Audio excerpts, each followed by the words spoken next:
Good morning. I'm Mrs. Garcia, and today I'm going to be reading Chapter 6 from our book, Friendship According to Humphrey. Chapter 6, Crabby Abby. The next morning, Kirk hurried from the cloakroom and stuck a big piece of paper on my cage. It almost blocked my view of Og, which was not a bad thing. Once the other students settled in their seats, they started giggling and pointing, led by Gil, of course. Mrs. Brisbane looked puzzled until she glanced over at my cage. The sign read, "Help! I'm being held prisoner in room 26. "And who is responsible for this?" As if I didn't know, she asked. Kirk rose and took a bow as everybody applauded. I joined in, though I was the only one who knew I could never be a prisoner with my lock that doesn't lock. "Let's all sit down now," said Mrs. Brisbane, "and get back to poetry."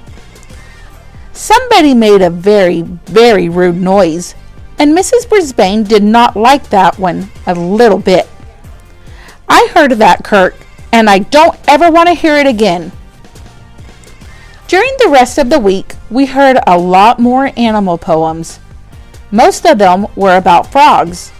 One was about a dog, Miranda's. Sadie wrote about a beautiful bird called a dove. Dove rhymes with love. Nobody wrote about hamsters. Also didn't mention City College again, and Tabitha still didn't talk to anybody except Smiley. I was looking forward to a change of scenery by the end of the week. A relaxing getaway to one of my classmates' cozy homes. One with plenty of heat and no frogs. On Friday, Mrs. Brisbane said, "I can't remember. Who asked me about taking Humphrey home this weekend?" Miranda's hand shot up. "Yes, Miranda, I got the note from your father. That will be fine." I let out a little eek. I don't think anyone heard me. Everyone knows that I have a special place in my hamster heart for Miranda. After all, her name is Golden, and I am a golden hamster. We both have lovely golden hair, but I have a terrible fear of her dog, Clem. I barely escaped the terrible fate the last time I went home with her. But could I do it again? Then it hit me. Wait a second. Did you say father? I squeaked, because when I went home with Miranda before, there was only her mom, and the dog, of course, and Fanny the fish. Mrs. Brisbane chuckled. I guess Humphrey approves. I puzzled over this all afternoon. Sure enough, at the end of the day, a tall man called Mr. Golden arrived to pick up his daughter. At least I wouldn't be riding the bus with Marty Bean. That was a break. Miranda, thoughtful as ever, threw a warm blanket over my cage as they carried me out.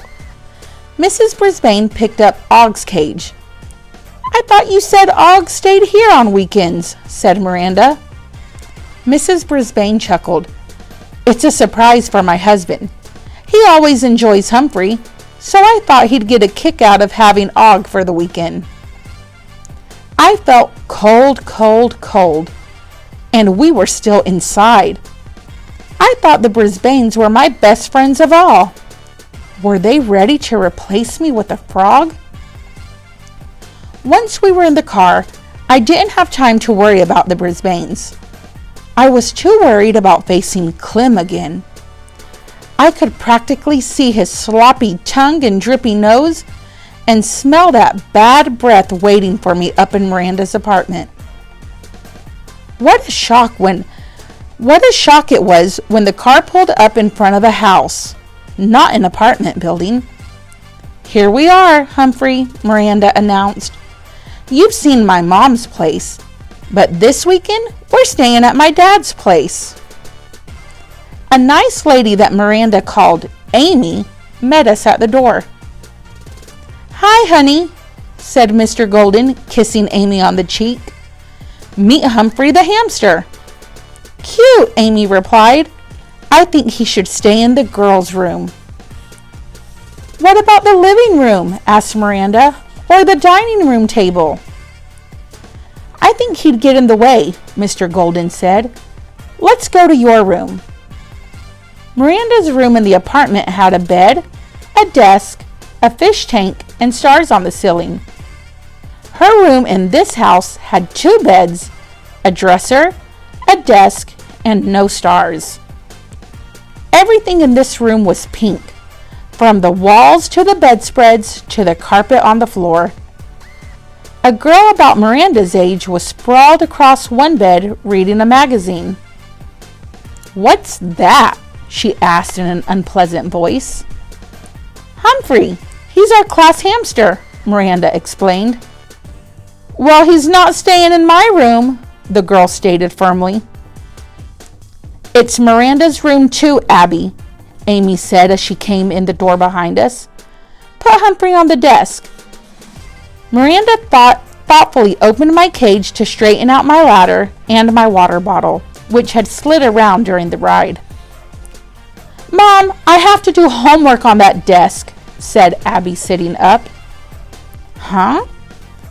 Amy was Abby's mom, and she was married to Miranda's dad? Things were quite confusing. "Okay, we'll put his cage on the floor," said Amy. I heard a baby crying in another room. "I've got to see what Ben wants," she said. Mr. Golden followed her, and Abby got up to close the door. "He stays on your side of the room," Abby told Miranda. "And don't forget, no crossing the line." Abby took her foot and dragged it in a straight line across the middle of the pink carpet. "No crossing the line. Ever." Miranda sighed. "I know. You tell me every time I'm here." "Sometimes you forget. And don't touch anything of mine." "I never do," Miranda countered. "You used my barrette last time," said Abby. "It was a mistake. It looks exactly like mine." Good for Miranda for standing up for herself. "I didn't complain when you borrowed my book without asking." Abby plopped back on the bed again and thumbed through her magazine. "Just don't cross the line," she muttered. I hopped on my wheel for a spin. Sometimes it cheers people up to watch me spinning. Abby was not one of those people. She glared at me. "Don't tell me it makes noise," she said nastily. "Can't you stop it?" "Humphrey is not an it. He's a he," said Miranda. I love that girl. "You could read in the living room," she suggested. "I was here first."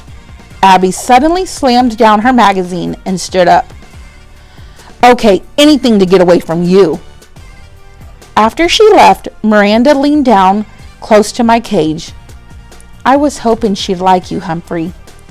She sure doesn't like me. It's not my fault my dad married her mom. It's not my fault she has to share her room with me every other weekend." She sighed. "I've tried to be friends with her, but it's no use. She's a wicked stepsister, like in Cinderella." Miranda looked sad, sad, sad. So I leaped up on my ladder and hung from it by one paw to cheer her up. She smiled. So I leaped onto my tree and began swinging from branch to branch, like that Tarzan guy I saw on TV. That made Miranda laugh. Abby returned with a sour expression on her face. I must have looked that way the day somebody in room 26, I'm still trying to figure out who, slipped me a slice of lemon. "Mom wants us to help fix dinner. She's got to feed the baby." She disappeared as quickly as she had appeared. "See you, Humphrey," Miranda whispered. "And remember, don't cross the line." After she left, I squinted my eyes, but I couldn't see a line anywhere. All I could see was a sea of pink. So much pink, I felt a little ill. Later that night, while Miranda took her bath, I was alone with Abby. I decided to try and be friendly. "Nice room you've got," I squeaked politely. Abby turned toward me and frowned. "Were you squeaking at me?" She shook her head. "This is the last straw. First, I have a room all to myself. Then Mom marries him, and pretty soon I have a stepsister taking half my room, and a new baby brother crying all the time, and nobody knows I exist. I'm supposed to be happy about the whole thing when it wasn't my idea. And now they moved in a guinea pig." That wasn't a huge insult, because guinea pigs are cute and furry like me. Only not quite as cute. Anyway, I could see Abby's point. I wasn't happy about Og moving into room 26, and it sure wasn't my idea. The difference was, Miranda is actually nice, and Og is, well, Og. Miranda returned and the two girls settled into their respective beds. "Night, Humphrey," Miranda said to me. Neither girl said a word to the other. I had a long night ahead of me, and since I'm nocturnal, I do most of my sleeping during the day. I had a lot of time to think. What Abby had told me helped me understand why she was so crabby with Miranda. If only I'd studied psychology like Natalie, maybe I could get inside her head and figure out how to make her like Miranda as much as I did. The next morning, Miranda cleaned my cage while Abby lounged on the bed, writing in her diary. "What are you doing anyway?" she asked Miranda. "Taking out the old bedding, putting in new, changing the water, stuff like that." Abby slammed her diary shut. "It doesn't, go to the bathroom in there, does it?" "Well, sure." Abby leaped off her bed and pointed to the door. "That's the most disgusting thing I've ever heard. Get out of my room right now." I figured out a lot about humans, but I still don't know why my little potty corner is always such a big deal to them. I'm really quite tidy. Miranda didn't budge. "He's on my side of the room." I was all for Miranda. On the other paw, I could see that Abby had been through a lot of changes in a short time. It's not easy getting a new roommate. I learned that the hard way. I also knew what a good friend Miranda can be. Friends help friends. So I figured it was time I did something about it. I had a plan. A plan using reverse psychology. Since Miranda had no luck getting Abby to like her, my plan would make them not like each other even more, if that was possible. Okay, it didn't make a lot of sense, but when Natalie used reverse psychology, it worked. Really, really, really well. I had the chance to set my plan in motion a short time later, when Mr. Golden announced that the whole family was going to a museum. "Do we all have to go?" asked Abby. "Yes, all of us. We're a family, said her mom. Abby wrinkled her nose. "Even the baby?" "We'll bring the stroller," said Miranda's dad. "He'll like it." Despite her grumbling, Abby joined the rest of the family. I soon had the whole house to myself. My plan would take speed, strength, courage, and lots of time. It would be well worth it, if it worked. Once I was sure they were gone, I opened the lock that doesn't lock and hurried over to Abby's bed. I had been studying it all morning and thought that if I grabbed on, I could climb the bedspread, paw over paw, like a rope. I was huffing and puffing by the time I reached the top, but I made it. Sitting on top of the bedspread was the purple and pink striped pen Abby used to write in her diary. I gave it a big push and it rolled off the bed and onto the floor. After that, I scrambled over to Abby's night table. There I found her pink bracelet with Abby spelt out in purple and white beads. I pushed that onto the floor too. The next part of my mission was fun. I grabbed the edge of the bedspread and slid down, down, down, really fast. I was far from finished. Next, I climbed all the way up Miranda's bedspread to get to her gold ring with the pink stone, which I pushed onto the floor, along with the red loopy thing she sometimes used to pull back her hair. You don't expect a guy hamster to know what it's called. I was halfway to my goal, and the hardest part of my plan was yet to come. All morning, I had my eye on a big ball of string on the desk. A long piece of the string hung down almost to the floor. I grabbed it and pulled as hard as I could. More and more string unrolled and fell to the floor. I chewed it off and set to work. Looping the string around the pin and the bracelet, then holding the string in my teeth, I climbed up Miranda's bedspread again. Whew. Mrs. Brisbane says exercise is good for you, but that was work. Once I was on the bed, I tugged on the string, pulling up the pin and the bracelet. Believe me, for a small hamster, those two items are very heavy. I carefully laid them both on Miranda's pillow where she couldn't miss them.